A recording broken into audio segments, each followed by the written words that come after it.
siempre, compañeros. Como es por todos conocido, me he retirado del Centro de Solidaridad. Un refugio donde la lucha floreció, bajo el cielo plomizo de los malos tiempos al que le arrancamos destellos de verano. La pornográfica diplomacia de Trump y el autoritarismo corporativo de Elon Musk ha expulsado a una legión de trabajadores que laboramos bajo el paraguas de la cooperación internacional, con graves consecuencias no solo para nosotros como trabajadores directos. También es una pérdida para las poblaciones objeto de la cooperación. No solo es un adiós para nosotros, sino un lamento por aquellos que, en la sombra de la indiferencia, sufren la pérdida de la esperanza.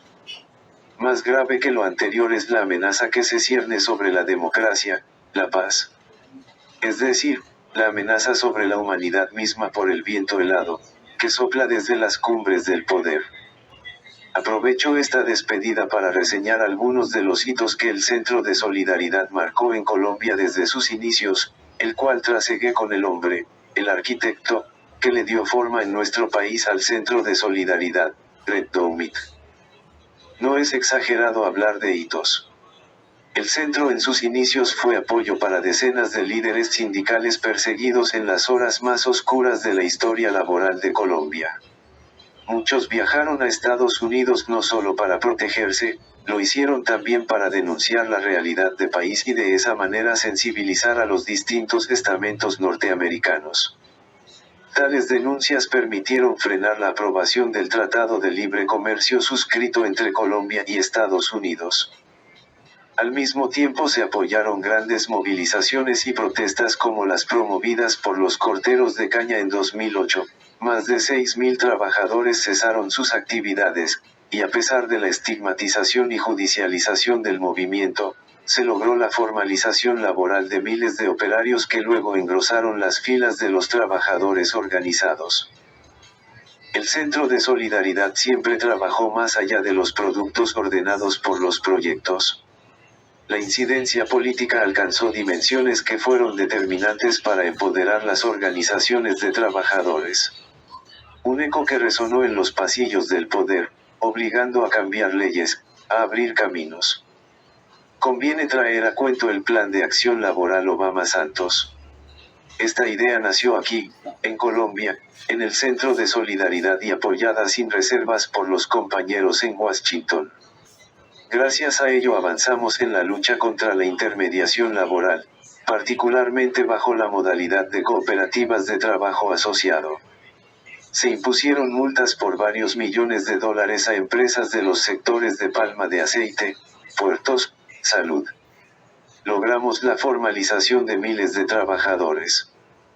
Para el efecto, el centro promovió creativas formas de organización, baterías de acciones legales nacionales e internacionales, implementó complejas estrategias de negociación y por supuesto la presión política internacional adelantada bajo una robusta ofensiva diplomática. El plan de acción obligó al gobierno y Congreso colombianos a modificar el marco legal. De ese tenor son el artículo 63 de la Ley 14.129 que prohibió la intermediación a través de cooperativas y la violación al contrato realidad. La modificación del artículo 200 del Código Penal que, además, incluyó a los pactos colectivos como una modalidad de conducta antisindical. La Ley 1610 que aumentó las sanciones a las empresas por violaciones laborales. Lo decimos sin modestia. Participamos activamente en la redacción de las primeras propuestas de texto y luego en las negociaciones con los empresarios, congresistas y gobierno. Fue tal la dimensión de nuestra organización que desde ella promovimos que la Escuela Nacional Sindical tuviera el proyecto de los Centros de Atención Laboral, laboratorio que no solo atendió miles de casos de trabajadores vulnerables, igual sirvió para identificar las dinámicas de violaciones de derechos y se tradujo en un semillero de defensores de derechos laborales.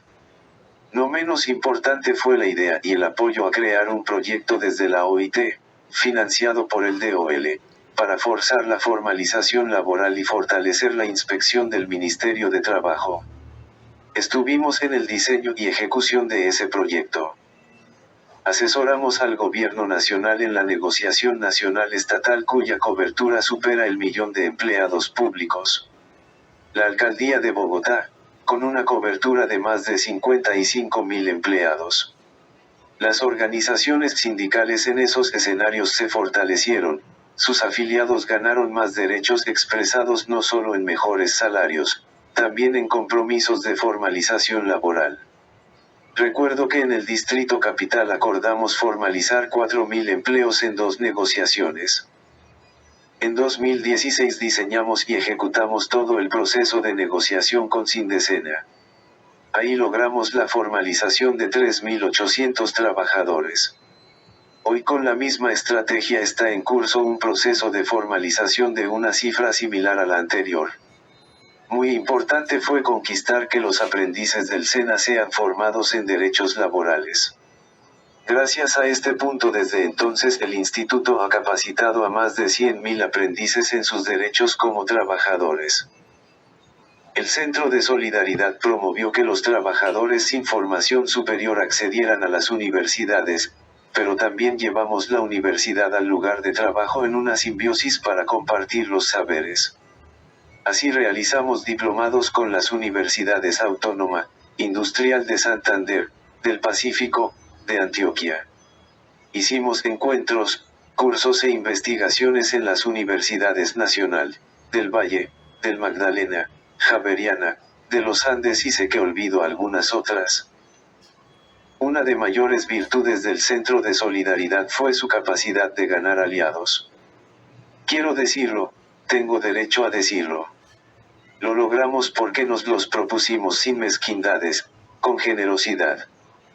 Por ello fue posible crear la plataforma de agenda legislativa junto con la corporación Viva la Ciudadanía, entonces liderada por Luciano Sanín, un académico sin par, propietario de un compromiso sin fatiga, acompañado de Sandra Muñoz y su laboriosa inteligencia. Atrajimos más de una docena de organizaciones sindicales y sociales.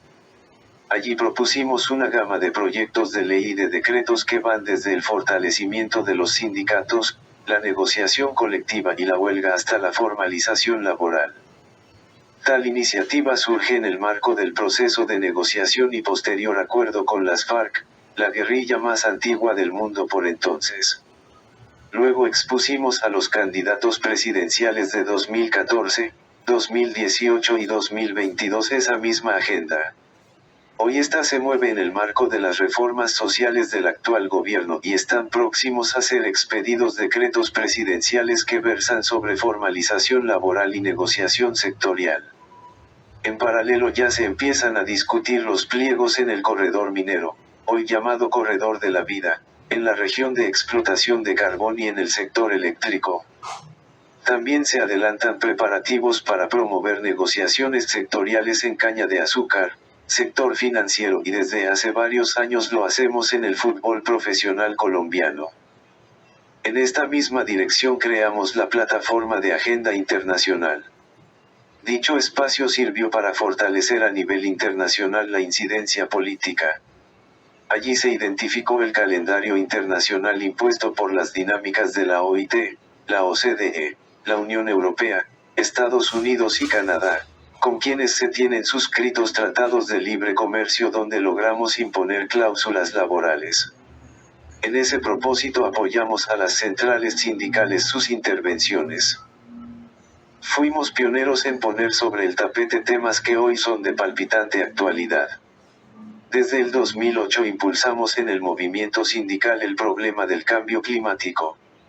Ello ocurrió en el proceso de unidad del Sindicato Único del Sector Minero Energético, SUME, promovido por la USO, Sintra Carbón y Sintra Elecol.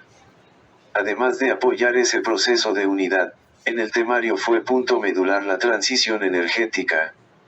En la misma línea estuvimos, siempre con el apoyo de Washington en las cumbres mundiales del cambio climático de Madrid, Egipto y Emiratos Árabes. Nos sumamos a la exigencia de que dicha transición fuera justa, al deber de los países desarrollados como mayores contaminadores a financiar la transición hacia una matriz energética descarbonizada. Personalmente, fui espectador de excepción en las negociaciones entre John Kerry, enviado especial de Estados Unidos para el clima, y Senua, su homólogo chino en la COP28 realizada en Dubái. Desde el 2010 empezamos a analizar la naturaleza de los trabajadores de plataformas. Su vinculación ambigua, vaporosa obligaba a abordarla desde una perspectiva ontológica para no asumir el relativismo conceptual al que se apela para evadir las obligaciones de los empresarios con sus trabajadores.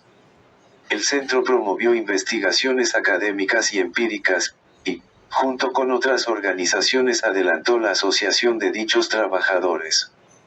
Unidad P es claro ejemplo de ello. Ello nos llevó en el año 2017, a partir de las inquietudes del vocablo algoritmo, a adentrarnos en el tema de la inteligencia artificial.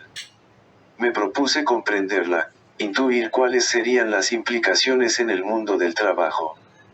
Estaba intentando posicionarla en el centro y en la agenda de los sindicatos y los trabajadores cuando el empujón trumpista nos lanzó a la calle. Desde mi propia trinchera persistiré en investigar qué nuevas formas de organización son necesarias para enfrentar esta realidad digital de manera eficiente, cuál es el lenguaje apropiado, la agenda necesaria y las nuevas formas de negociación que permitirán a los trabajadores defender sus derechos o mitigar los impactos de la inteligencia artificial. Esto solo será posible si logramos descifrar eso que llaman inteligencia artificial y su incidencia en los individuos, en su subjetividad, en la sociedad, en la democracia, en cómo ella constituye junto con la posverdad en un asalto a la realidad. Red tuvo la formidable idea de crear una plataforma de formación digital. Se consolidó con la Redal, así con mayúsculas. En esta los trabajadores encontraron un espacio y una herramienta de formación que capacitó miles de trabajadores en menos de 4 años. Se suscribieron convenios con Sintra-Elecol, Sindecena, UNEP, SUNET. Confieso que parto con un agujero negro en el pecho. Mi vida ligada al centro por más de 20 años significó una plataforma de lucha que me permitió realizarme como luchador popular. Estuvimos con Red desde su inicio. Por más de 10 años lo hicimos juntos. Luego llegaron los compañeros Mauricio Rodríguez y Nicolás Escandón, quienes remozaron las ideas de este viejo luchador. Finalmente, hubo una oleada de juventud y juventud femenina en las personas de Angélica, Angie, Susana, Lorena, Osiuris, Camila, Yasmira, Paola, Claudia. Siret pensó la Redal, todos sabemos que Adriana, sí, mi hija, la hizo realidad con el apoyo de todos los compañeros. Sandra dio al centro el impulso vital para los temas de género y de organización. Mi gratitud a Teresa Casertano, nuestra primera jefe. A Mali McCoy, Laurent Stewart, Gladys Cisneros, Joel Molina, a Sauna. Sin ellos, en Colombia, el centro no hubiera sido lo que fue. Red merece un capítulo especial. Su capacidad para identificar los aliados políticos sirvió para potenciar el centro y las organizaciones con las que trabajamos. El carisma, su textura humana, la empatía que desplegó es reconocida por las organizaciones y los trabajadores que se vieron beneficiados con el apoyo del centro. Nunca presumió de dar cátedra, siempre entendió que los actores nacionales teníamos la comprensión de nuestros problemas y la autonomía para enfrentar los desafíos propios. Red, gracias, muchas gracias por ser lo que es, por ser quien es. Le juro que este país ya lo está extrañando. Gracias por esta amistad que para mí será imperecedera. Cuando Red me propuso ser el coordinador del centro no dudé un instante en aceptar, pese a tener en ese momento otras ofertas de trabajo. Para quienes militamos en la izquierda es un anatema Estados Unidos, lo que plantea algunas inquietudes por decirlo de la mejor manera. Por supuesto que conozco las atrocidades del imperio, soy antiimperialista consumado. Por fortuna desde niño también conocí la cara de la resistencia norteamericana. Me fueron desde entonces familiares los nombres de Martin Luther King, confieso que me seducía Angela Davis con su afro abarcador en la tribuna agitada. Mucho tiempo después una mulata con rasgos similares y más finos sería mi mujer. Por aquellos días comenzó mi devoción por Mohamed Ali, su gracilidad en el ring, pero sobre todo su rebeldía irreductible. Leí cómo Mark Twain describía el Mississippi y vi ahí el río Magdalena y la orilla donde crecí. Leyendo a Faulkner y su obsesión por el camino recordé mis largas travesías por valles, montañas, trochas cuando fui dirigente sindical, luego reeditadas con Ret en nuestros viajes al Urabá, Magdalena Medio y los llanos orientales. Descubrí a Walt Whitman, a Henry David Thoreau y después de ver los textos juntos en la Sociedad de los Poetas Muertos, con el siempre recordado Robin Williams, en la música a esa pareja que fueron John Baez y Bob Dylan. Sabía que el Día del Trabajo y de la Mujer tuvo origen en lucha de trabajadores norteamericanos. Pero, sobre todo, porque cuando fui militante comunista, aprendí de Marx la conciencia de clase y el lema, proletarios de todos los países unidos. Ahora mismo vamos camino de un oscurantismo posmoderno. La ética no cotiza. La solidaridad está a la baja.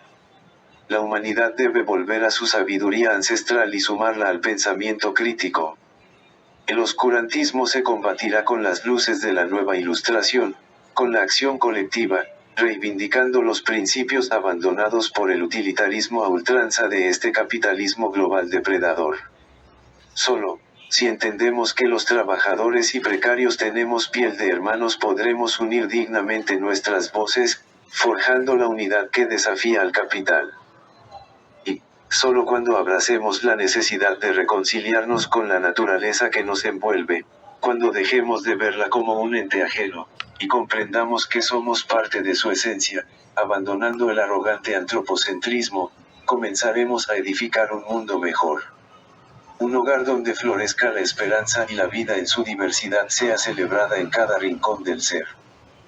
Finalmente, yo, que no soy creyente, ruego que los astros se junten y mi siempre bien amado centro de solidaridad, más temprano que tarde, vuelva por sus fueros y sea la organización que los trabajadores necesitan.